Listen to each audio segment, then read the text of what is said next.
Hi everybody, welcome back to my channel. It's Angela with Flip and Flutter Creations here to bring you another crafting tutorial. This is the last tutorial in the Epson EcoTake 2720 setup. We are going to do the computer settings and we're going to go ahead and print a sublimation print using our A-Sub paper. So I've already got the paper in the printer ready to go. I've got to download the driver and do some other things on the computer. So we're going to try that out and all right. Okay, so again, I've added the light in the background just so you can see my computer screen.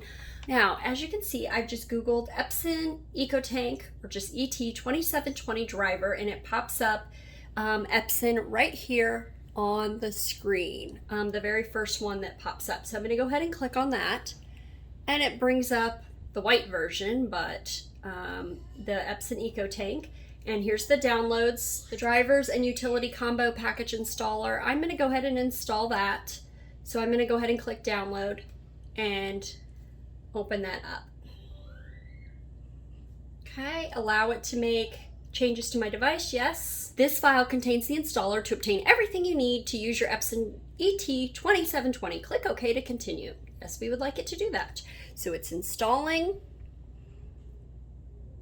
And we're just going to go through the little tutorial and set this up. And then I have some settings that I got from one of the Facebook groups that I'm in for Sublimation on the best printer settings for sublimating with this printer. So I'm just going to go ahead and accept. I am going to install, I don't want the research participation.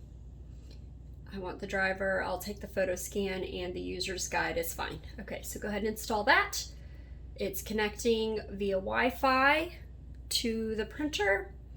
I have heard that it's better to connect your printer directly to your computer when you are printing sublimation prints because Wi-Fi might be spotty or go in and out and you need a very continuous internet signal to make sure that print is done correctly. But what I read is that to do the installation of the software, you don't want it connected. So, and I'm not going to connect it tonight for my test print just because I really don't have the time to look for a cable. It did not come with one. I will need to get a cable to connect it to my laptop, which I will do probably eventually. I'm not really sure. So I'm going to go ahead and pause this while the rest of the installation takes place. Okay, so the setup has finished, so I'm going to go ahead and click. It says click next to begin printer setup, then follow the step-by-step instructions to set up your Epson product. So I'm just going to click next. Confirm the ink is charged. We've already done that. We did that in the initial setup. That's the 10-minute window that it took to do that, so we've already done that. So we're going to click the checkbox to confirm. We are doing a wireless connection right now, so I'm going to go ahead and click that.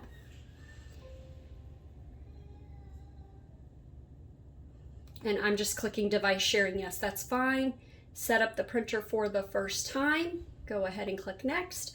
Wi-Fi auto connect, yes, that would be great, please do. Setting up, press home.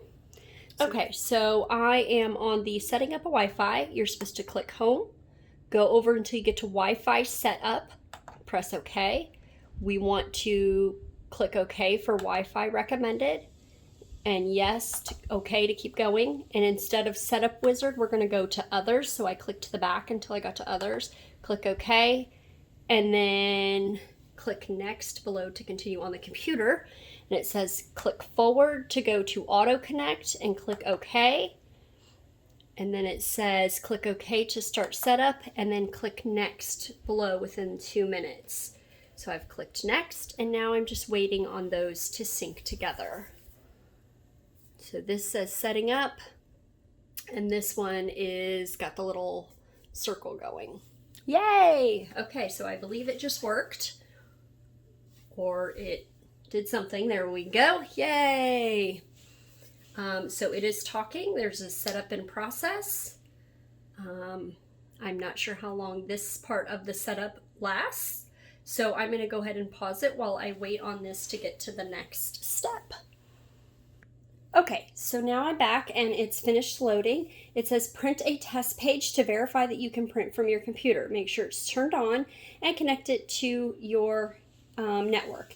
And then you want the tanks filled and that the paper is loaded. So I'm actually going to switch out. I put my sublimation paper in, but for the test print, I don't want to do that.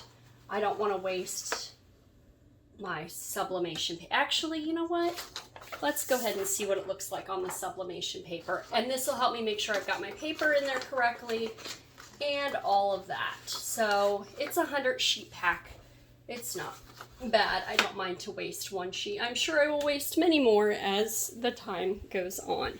So let's go ahead and print test page. And here it goes. You can see how loud that's going to be.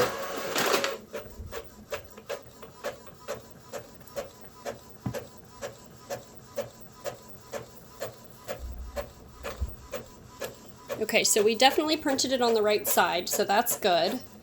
I wasn't sure if you had to go backwards. It looks really nice on this, but that's not how it's going to look when we print our sublimations.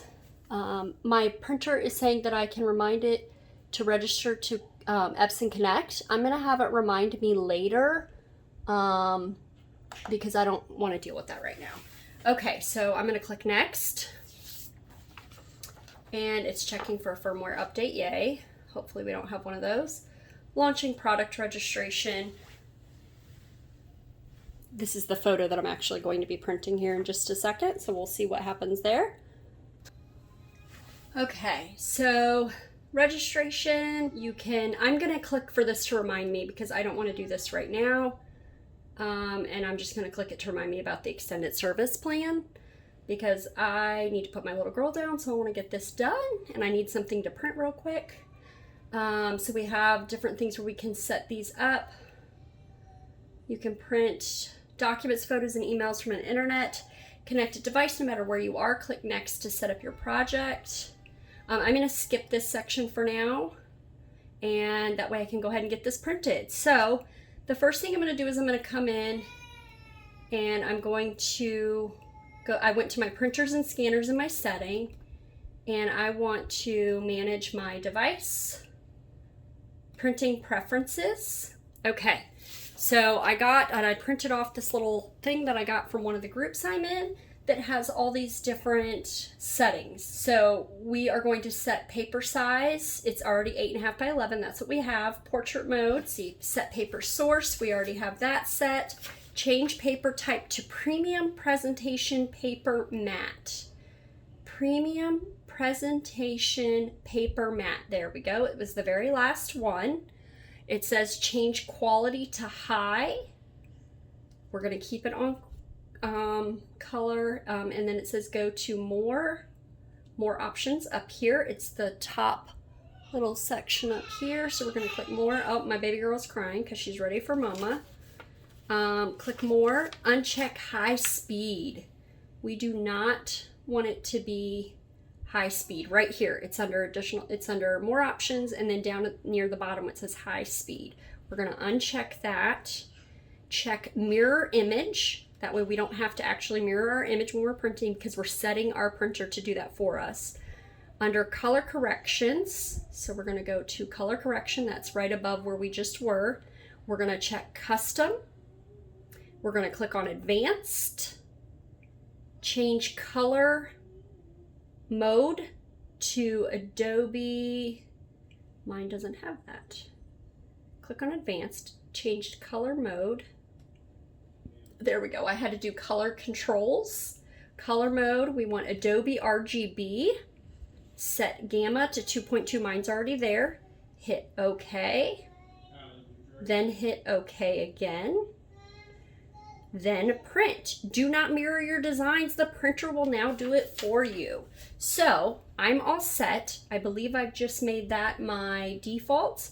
But what we will do is we will go ahead and get ready to print this, and we will double check the settings in the printer. So I've got it set already to my printer that I want.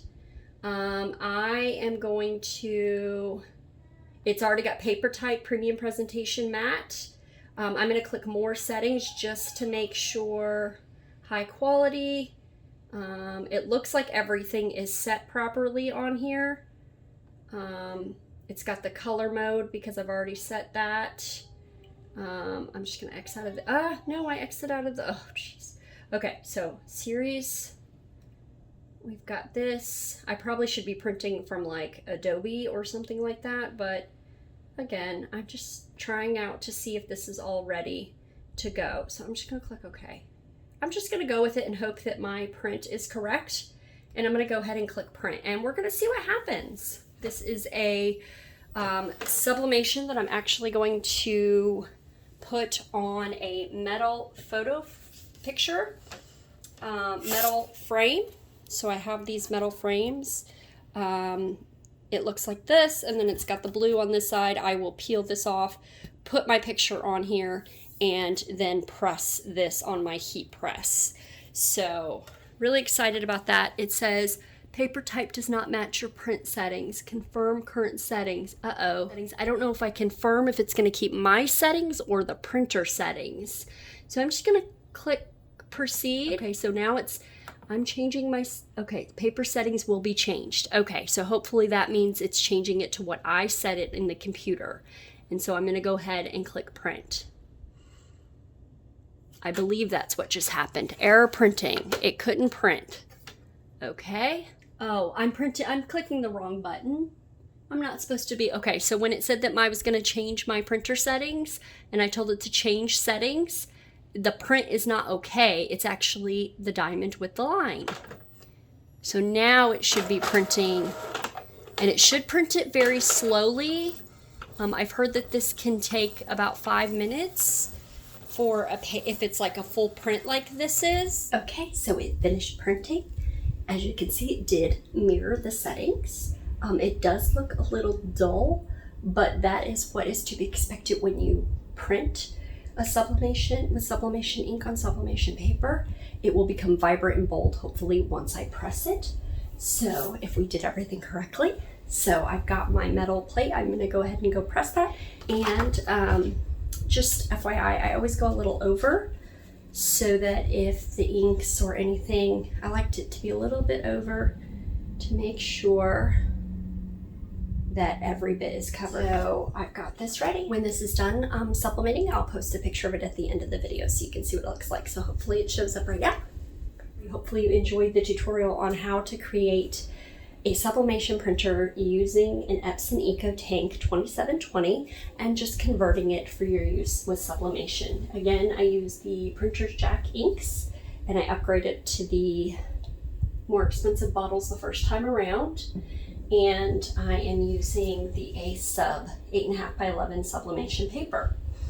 And that's it. We got it all ready to go. You can see I still have a pretty good amount of inks. I have used a little bit more of the black, but it could just be I didn't fill it up as much. I can't tell in the bottle how much is left. But there you go. Everything's all set up and I am ready to go. I'm so excited. So I hope this video was helpful for you. If so, give it a thumbs up. Don't forget to subscribe to my channel so you can be notified the next time I post a video. And I will see you next time. Thanks. Bye.